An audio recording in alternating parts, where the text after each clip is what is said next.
Assalamualaikum warahmatullahi wabarakatuh.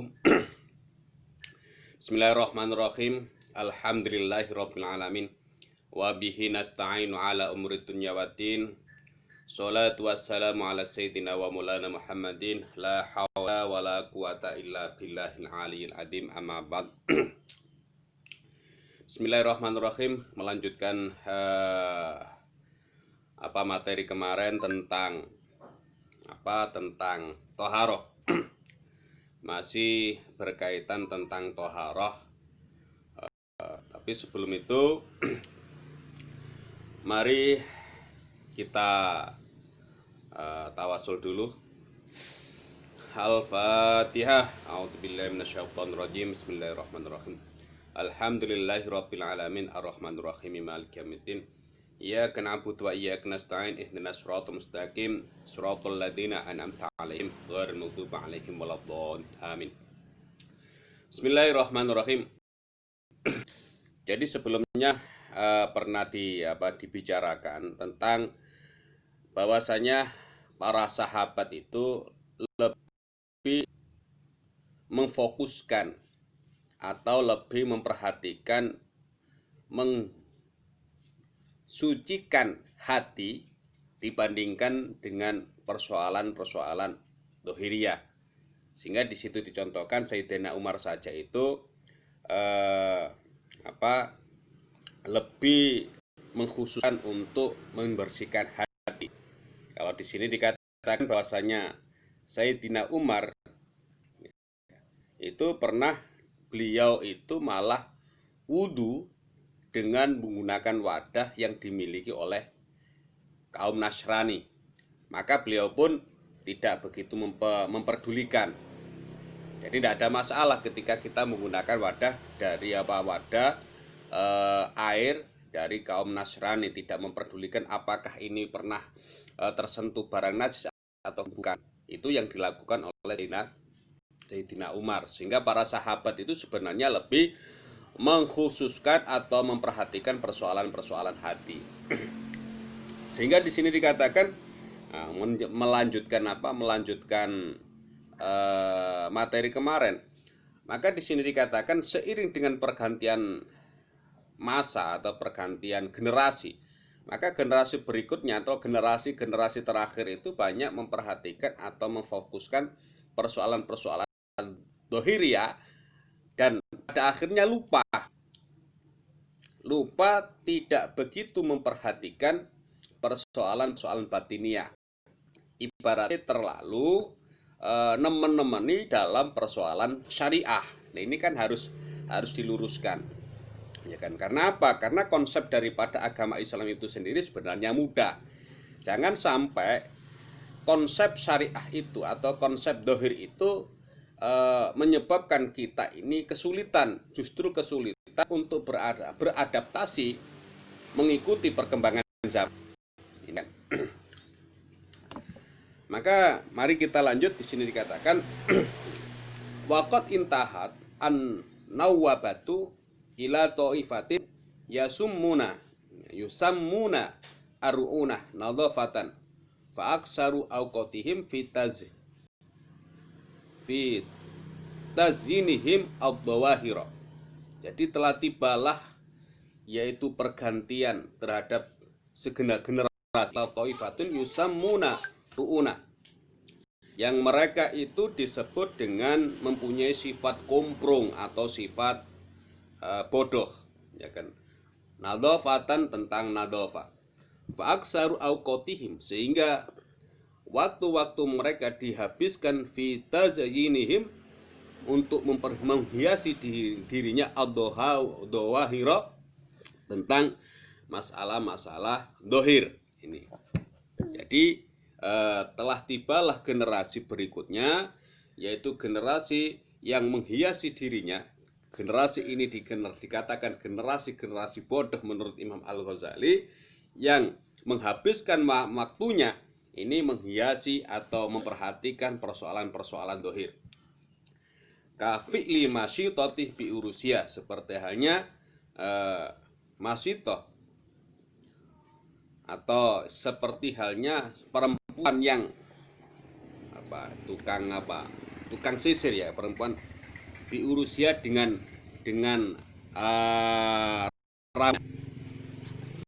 wal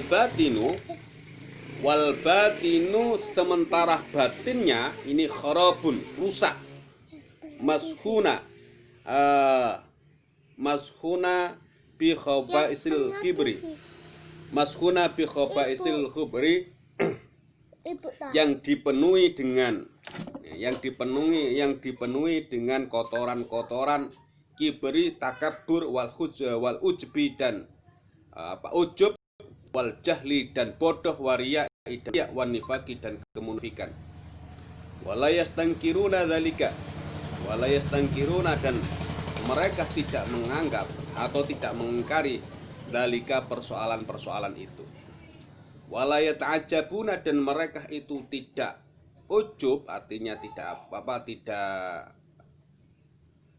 kagum dengan hal-hal itu.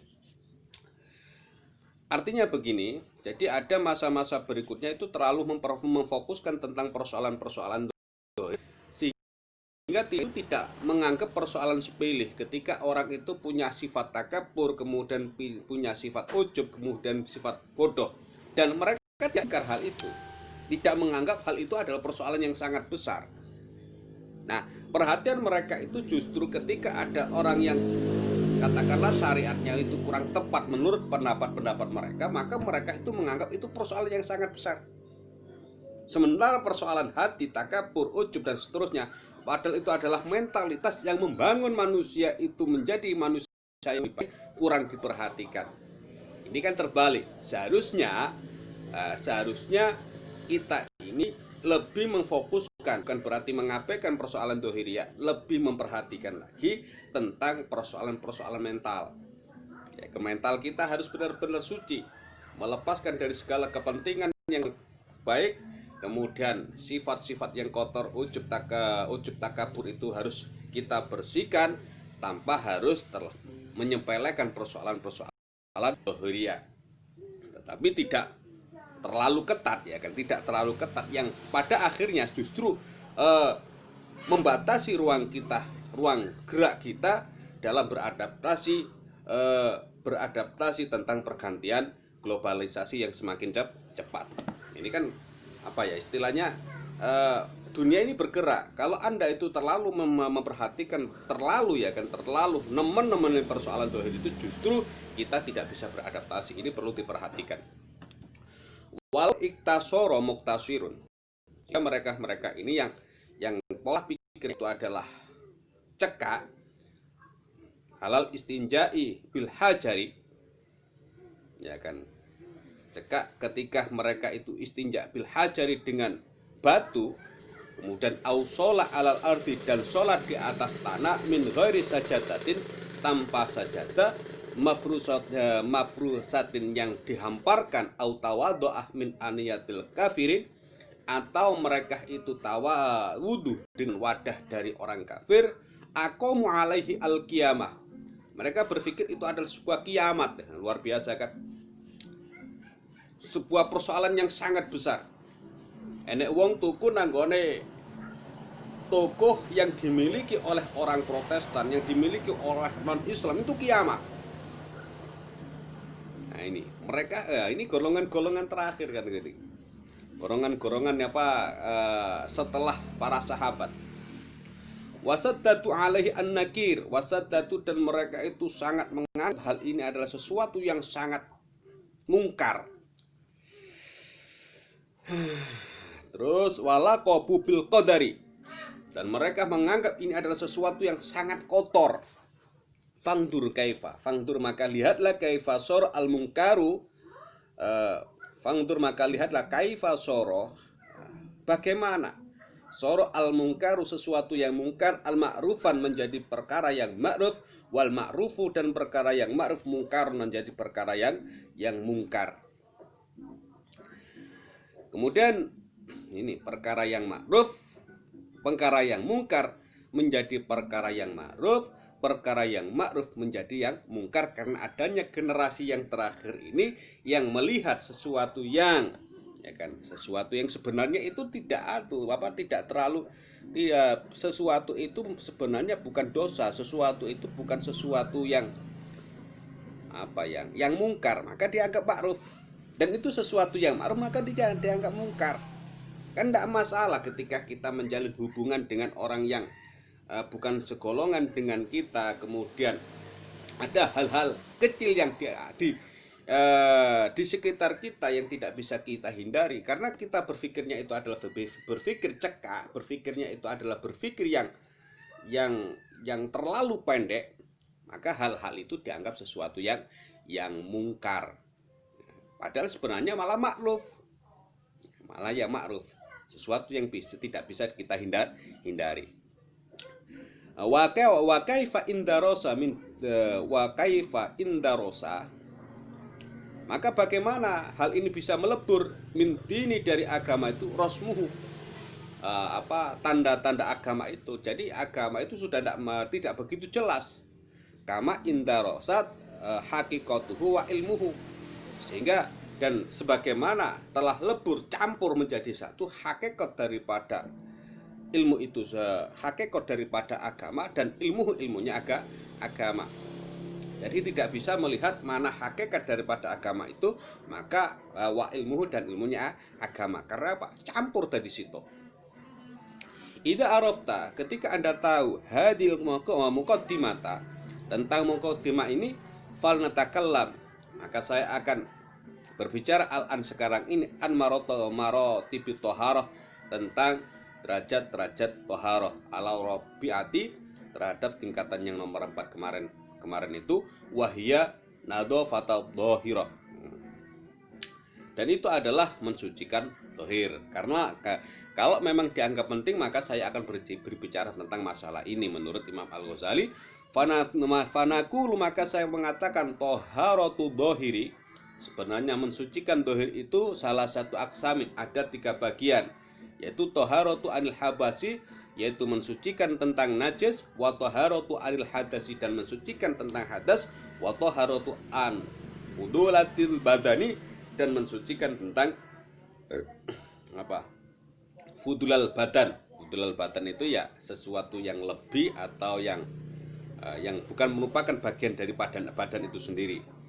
Wahia allati yaksulu bil qalam, dan itu akan saya tulis, bukan saya tulis, wahya allati yaksulu bil qalam wal istimami wa istimali nurati wal hitani wa ghari, dan itu tentang bil qalam, yaitu taksulu bil qalam, tentang menggunting kuku, kemudian wal istimami, mandi dengan air hangat, wal istimali nurati, dan menggunakan kapur barus, wal hitani, dan hitan, wal ghairiha, dan selain itu. Ini termasuk fudulatil badan. Fudulatil badan itu yang berhubungan dengan badan tapi bukan merupakan bagian daripada badan itu. Nah ini. Jadi kalau memang dikira penting masalah-masalah dhahiriyah ini akan dibahas oleh Imam Al-Ghazali. Akan tetapi Imam Al-Ghazali sebelumnya telah membicarakan bahwasanya yang paling penting harus yang diperhatikan itu adalah persoalan-persoalan hati. Ketika persoalan dohir itu itu juga dianggap penting, maka dibicarakan oleh Imam Al-Ghazali dalam kitab Ihya Ulumuddin, dan kitab ini adalah kitab rangkuman daripada Ihya Ulumuddin. Kita lanjutkan. Kemudian dia mengatakan al-qismu awal, bagian yang pertama fitoharatil khobasi, yaitu mensucikan khobas, najis. Wa nadru fihi, yata'allaqu bil muzal. Maka dalam hal ini akan kita bicarakan yang berhubungan dengan bil muzal.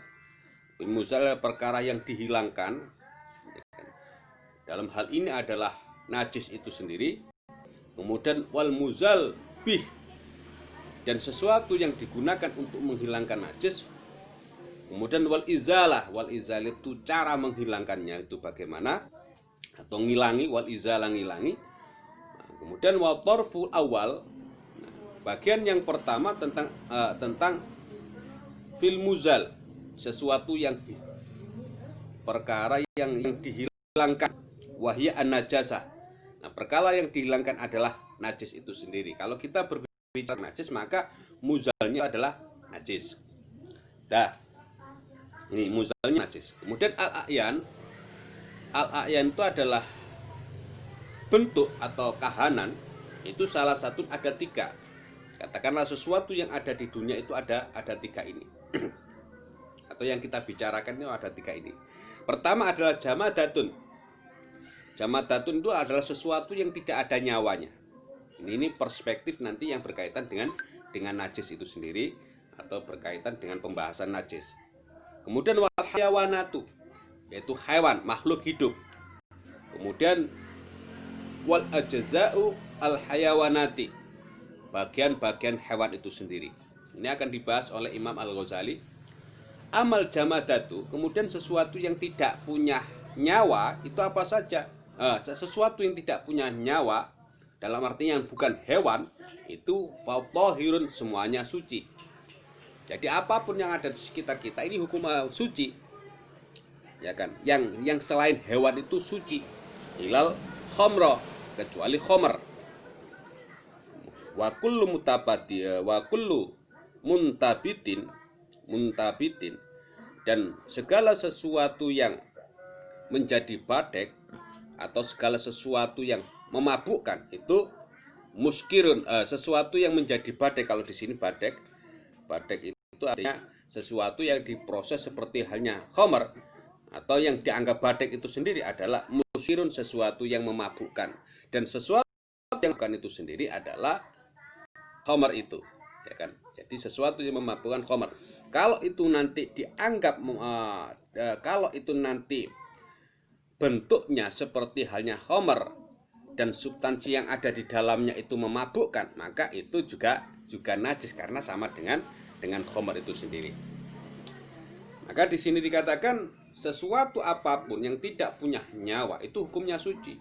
Jadi jangan bingung, ya kan? Jadi semuanya itu adalah suci, kecuali khamr, batu itu suci, kemudian apalagi dedaunan, pepohonan, itu adalah semuanya adalah suci, kecuali daripada khamr itu sendiri. Kemudian lagi wal hayawanatu, ini terkait dengan a'yan. Wal hayawanatu, hewan-hewan itu adalah atau makhluk hidup yang punya nyawa itu tohiratun, adalah suci. Kulluha, semuanya. Ilal kalba, ya kan? Ilal kalba, kecuali apa? Anjing, wal khinzir, dan babi. Jadi walaupun kita ada sesuatu yang makhluk hidup itu yang menjijikkan, itu kalau belum menjadi bangkai itu hukumnya adalah suci. Bisa kita sentuh, ketika kita menyentuhnya itu tidak ada masalah. Bukan kok kita najis. Misalnya ada kucing itu dalam kondisi basah kena hujan, kita sentuh tidak ada masalah. Karena apa? Itu bukan najis, ya kan? Kalau dilihat dari segi najisnya, ya kan? Nah, anjing itu juga tidak masalah kalau kita sentuh, tapi itu najis gitu loh. Tidak ada masalah. Maksudnya itu bermasalah dalam perspektif persoalan najis kan gitu. Nah, kemudian faidah matat, maka ketika hewan-hewan itu mati, fakuluha, maka semuanya adalah najasatun, najis, ila khamsatan, kecuali ada 5 persoalan, 5 hewan yang dianggap tidak, 5 golongan hewan yang dianggap tidak najis menurut pendapatnya Imam Al-Ghazali. Sekali lagi ini menurut pendapatnya Imam Al-Ghazali. Jangan dibenturkan dengan pendapat dengan cara pandang Anda. Ini kok dianggap ini? Saya hanya menyampaikan ini pendapat Imam Al-Ghazali. Bahwasannya hewan itu akan menjadi hewan yang mati itu semuanya akan menjadi najis kecuali ada 5. Yang pertama adalah Adam. Adam ini kalau dianggap hewan karena apa? Ini makhluk hidup yang punya nyawa. Maka ketika mati, meninggal dunia, ini tidak dianggap najis. Kemudian wasamak, samak itu ikan, baik kecil baik besar, itu juga tidak najis ketika mati. sehingga bisa dimakan. Wal jarot wal jarot itu artinya wal jarotu itu belalang, itu ketika mati itu juga tidak dianggap najis. Kemudian wadudu tufah itu artinya apa istilahnya, belatung, set yang ada di dalam makanan yang tidak bisa kita pisahkan, kok ada di situ, ya sudah dimakan saja kalau kolu kan gitu kan. Ini tidak dianggap najis menurut Imam Al-Ghazali. Meskipun ada pendapat yang lain itu tetap najis tapi hukumnya dima'fu. Tapi kalau menurut kitab ini tidak najis, ya sudah makan saja kalau mau gitu. Kemudian wafi maknahu kuluma yastakhilu minal at'imati. Kalau di sini dikatakan wadudu tufah, yaitu sete apel, ya kan? Wafi maknahu, dan semakna dengan apel atau sama dengan apel, artinya buah-buahan. Kuluma yastakhilu minal at'imati, yaitu setiap makanan yang bisa berubah. Maksudnya berubah itu ya yang bisa masak. Minal at'imati, dari makanan-makanan itu sendiri. Itu kalau di dalamnya itu misalnya ada koyo enek sete tau po itu kan yang sulit dihindari, itu sudah tidak dianggap najis. Jadi kalau mau ya dimakan saja kalau tidak dianggap najis. Kalau menjadi bangkai itu tidak. Tapi kalau masih hidup, sebenarnya kalau masih hidup itu juga tidak najis. Karena apa? Belum jadi bangkai. Tapi ketika menjadi bangkai ya juga tidak najis. Ya, tidak najis karena ada di dalam makanan itu. Menurut pendapatnya Imam Al-Ghazali. Kemudian wa kullu ma laisa lahu nafsun, yaitu segala hewan yang tidak ada darah yang mengalir. Ini wa kullu ma laisa lahu nafsun sa'ilatun, yaitu segala sesuatu atau segala hewan yang tidak ada darah mengalirnya. Maka ini juga ketika mati, ya kan, ketika mati ini tidak dianggap najis. Sebagaimana kadubabi, sepertinya dubab itu adalah lalat. Kemudian wal khunfasai, dan coro. Nah, coro itu apa coro itu? Nah, kutu yang wa ghairiha, dan selain daripada itu, fala yanjusu alma'u biwuqu'i syai'in minha fihi. Maka air itu tidak akan najis ketika dijatuhi oleh barang-barang tersebut atau hewan-hewan yang tidak punya darah, yang tidak ada darahnya yang mengalir kemudian mati kemudian masuk di dalam air tersebut, maka tidak dianggap tidak bisa menajiskan air tersebut. Ini. Kemudian lagi akhaduha wa ammal ajza'u, kemudian berbicara tentang ajza, bagian-bagian hewan. Wa ajza'u hayawanati, bagian-bagian hewan itu fakismani, ada dua bagian.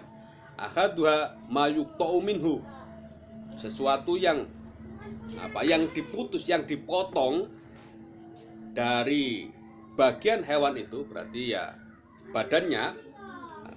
Wa hukmuhu, maka hukumnya hukmul mayiti, hukumnya seperti halnya mayit. Jadi misalnya ada ayam, kakinya dipotong, ayamnya masih hidup, ya kakinya ini nanti dihukumi najis. Atau dulu itu ada ceritanya seperti halnya onta itu ternyata itu pantatnya ini besar, ya kan, besar, kemudian dipotong dipotong sedikit dimakan misalnya.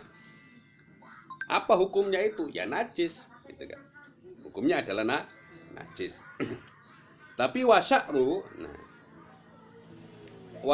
kalau rambut layan jusu bil juz'i wal mauti, sementara kalau rambutnya atau bulu-bulunya, ya kan, bulu-bulu bangkai, semuanya bangkai, ya kan, semuanya bangkai, bil juz'i, layan jusu itu tidak dihukumi najis, bil juz'i dengan dipotong, wal mauti dan karena mati. Jadi kalau ada binatang yang mati kemudian rambut-rambutnya itu bukan sesuatu yang najis.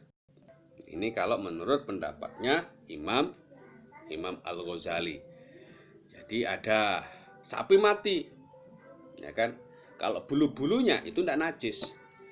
Tapi kalau misalnya kulitnya, ya kulitnya itu tetap najis karena itu bangkai, ya kan, tetap bangkai. Sehingga bagaimana cara mensucikannya? Nah, nanti ada proses yang disebut dengan nyama. Nyama itu merubah sesuatu yang najis karena itu kulitnya bangkai menjadi sesuatu yang tidak najis, tapi dengan proses atau cara-cara tertentu. Tentunya tidak akan saya bahas dalam pertemuan kali ini. Itu ada pembahasan khusus yang membahas tentang hal itu di dalam kitab fikih yang lebih khusus lagi.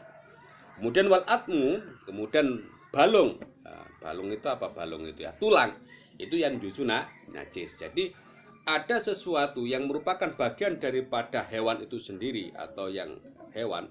Jadi hewan, misalnya yang dipotong itu ada dua di sini bagian tadi. Yang pertama itu adalah bagian itu dipotong.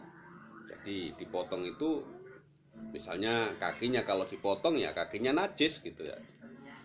Dipotong. Tapi kalau misalnya rambut tidak najis. Kalau balungnya najis ya. Kemudian yang kedua adalah ini asani. Asani yang kedua ini yang merupakan bagian daripada hewan itu sendiri adalah arutubah al kharija minal batini, yaitu sesuatu yang keluar, sesuatu yang basah yang keluar dari dalam hewan. Fakullu ma laisa mustahilan, maka segala sesuatu yang tidak berubah warnanya, walallahu maqarun, dan tidak punya tempat tertentu keberadaannya, ya tempat tertentu keberadaannya, fahuwa, maka ya kan, fahuwa, maka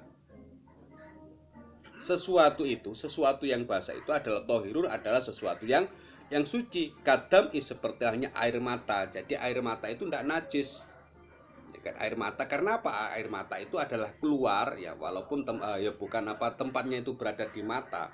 Kalau di sini ya dikatakan fakulu malaisa mustahilan, yaitu sesuatu yang tidak berubah, tidak berubah apa adanya, tidak berubah. Walallahu maqarun, dan tidak punya tempat tertentu, maka fahuwa thahirun, maka itu disebut dengan sesuatu yang suci. Kadam seperti halnya air mata. Jadi air mata itu tidak najis. Kemudian wal aroku itu keringat. Keringat itu adalah sesuatu yang keluar dari anggota badan. Itu juga tidak najis, ya kan. Bagian daripada hewan itu juga tidak najis. Walu abu, kemudian air liur itu juga tidak najis. Wal mukhatu, kemudian ingus itu juga tidak najis. Wamalahu makorun, dan kalau sesuatu itu punya tempat tertentu, wahuwa mustahilun, dan sesuatu itu berubah, ya bisa berubah, sesuatu itu berubah, fanajisun, maka itu hukumnya najis. Ilama, nah kan, ilama kecuali huwa madatul hayawanati, kecuali kalau sesuatu itu adalah merupakan bibit daripada terbentuknya hewan atau intisari. Kalmani, seperti halnya sperma, wal baiti, dan telur. Jadi telur kemudian sperma itu tidak najis, baik seperti spermanya seseorang ataupun hewan, meskipun hewan-hewan itu dianggap adalah hewan najis, kecuali anjing ataupun babi. Kalau babi itu sudah mutlak semuanya dihukumi najis. Tapi kalau hewan-hewan, walaupun hewan itu adalah seperti halnya harimau misalnya, maninya harimau itu apa najis? Ya enggak najis.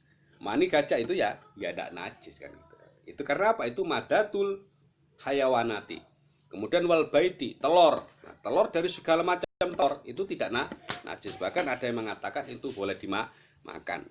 Nah, kemudian kalau wal qauhu, nah ini wal qauhu, nanah, wadamu, darah, warausu, kotoran manusia atau kotoran manusia ini adalah sesuatu yang berubah ketika dimakan, kemudian keluar berubah kan gitu kan. Kemudian wadamu, darah, kemudian wal qauhu, nanah, wal bauru, air kencing. Jadi asalnya dari air kemudian berubah. Tadi kan mengatakan kalau itu sesuatu yang berubah bagaimana?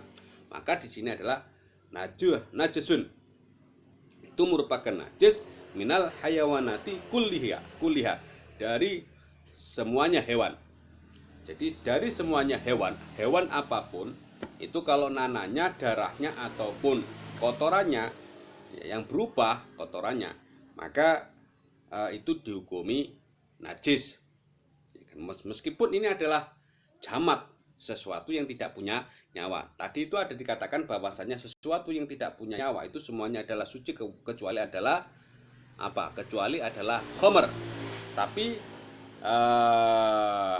kemudian dijelaskan lagi bagaimana kalau sesuatu itu yang jamat, yang merupakan bagian daripada hewan. Maka di sini dijelaskan kalau itu berupa koih, nanah, kemudian darah, kemudian kotorannya, maka hukumnya adalah najis dari semuanya hewan. Baik itu hewan yang suci ataupun hewan yang najis. Bahkan baik itu dari golongan manusia.